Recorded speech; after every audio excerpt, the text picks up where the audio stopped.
怎么感觉小布家的群星版、闪耀版奥特曼都是为了今天埋下的伏笔呢？可以看到这次的群星版第16弹呢，主题是融合新生，可以看到有1、2、3、4个融合奥特曼，其他的角色要么是融合素材的补充，要么是反派。不过这次反派竟然全都给到了早期的奥特曼形态。老规矩，端箱9盒可以保证我们开出来的每一款都是不重复的。哎呀，这次第16弹突然来一个大集结，实在是措手不及啊！毕竟很多融合素材还没来得及收集。这次的隐藏款是蓄能状态的令甲，替代了常态的颜色。群星闪耀版奥特曼这么便宜，我却没有收集很多，就是因为入坑太晚了。22年就被粉丝安利小布的头雕是真不错，还便宜。但23年底才买了第一个群星版金骨桥，嚯，这金属质感让我误以为是涂装，隐隐的效果像是透美剑，可惜不是正比例，没有很感冒。去年夏天朋友又送了我几个眼睛胸灯可以发光的闪耀版布鲁，细节丰富的钢铁武士。虽然 Q 战是蛮精致的，然后就逐渐爱上了，特别是第11弹还出了我最喜欢的奈克瑟斯，自那以后呢就出一弹买一弹，等有了自己的房子就可以把老家的那些搬过来放在一起展示，想必会非常的壮观吧。评完之后，我们先来看一下大家最期待的雷杰多奥特曼，毕竟这一场群版第6弹的塞迦和第11弹的诺亚呢，神秘4奥就只差奥王一个了，不知道什么时候能端上来呢。他身上主要是有一些白色的凸起线条，都是用银印来还原的。神秘4奥的头条都有一种很张扬的激进感，雷杰多的精灵耳朵造型就很夸张，而且呢，他耳朵里面还有一块金色的分色，注意一会儿要考的。肯定就有人问，雷杰多这么高的逼格，竟然没有给到隐藏款的特殊配色？当然有的兄弟有的，不过是做成了集9对1。端详必得的话，那不更像吗？它的配件是给到了雷杰多火花，加上手型的话，一共是有6个分件。这么多分件的作用呢，就是可以给特效展开变形，这样就会让一个本来就很大的特效呢变得更大。想必之前最大的特效件就是这一个圣剑吧，还是沾了有剑身的光，比起火花要小了很多。本来其他奥特曼附带的特效件呢，个头也是比之前的要大了不少，甚至火花还要比超越版的螺旋手里剑大不少。拿来给鸣人用的话，这不就成了漫画版的配色了吗？融合从它的素材高斯未来形态以及杰斯提斯强力形态这弹都有给到，这应该是我第一个收集齐的奥特曼的融合素材吧，而且还是对应的形态，同时也是我觉得最帅的形态。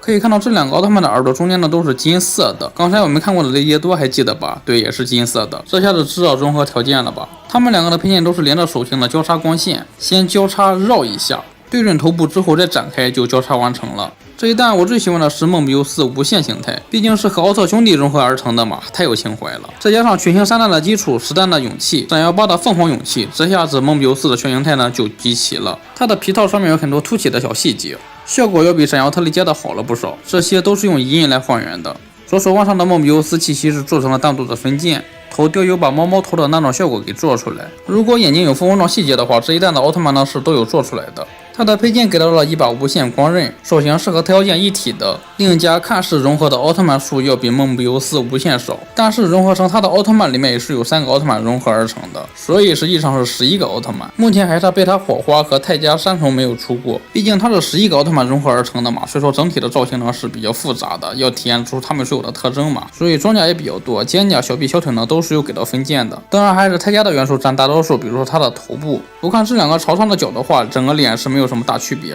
没抽到隐藏款也不遗憾，毕竟它的配件呢也没啥区别，就是一个飞踢特效。装载的话需要把脚部给替换掉。它的融合素材这弹是给到了格罗布，格罗布的融合素材这弹是给到了格里乔。好家伙，你搁这套玩呢！格罗布的其他素材罗索和布鲁都是在闪耀版第5弹中登场的。这次格罗布是给到了初诞生时没有染上他们3兄妹本色的一个配色，有小臂小腿装甲，有花纹，但是呢没有其他的分色，也就是说它是给做成了隐藏款待遇的配色。树底部分是彩透了零件，只是发色太黑了看不太出来。3兄妹各形态的头雕都是蛮抽象的，比如说它耳朵是平的，我就下意识的以为2侧的尖尖是耳朵，就会显得更抽象。它的武器比较薄，这样彩透的效果就看着比较明显了。中间呢是有阴影的，中间这块是分件，可以还原旋转玩法。格里乔稀罕物呀，毕竟群星闪耀版除了卡尔米拉之外，这就是第2个女角色了。如果不考虑杰斯提斯性别的话，可以看到他们2个一个是男素体，一个是女素体，区别蛮大的。比如说腿呢是一样长，但是格里乔的更细，个头差了小半头，所以说格里乔的身子呢是更小一些。他是这弹唯一没有额外配件的角色，手型呢是给的 Happy 手。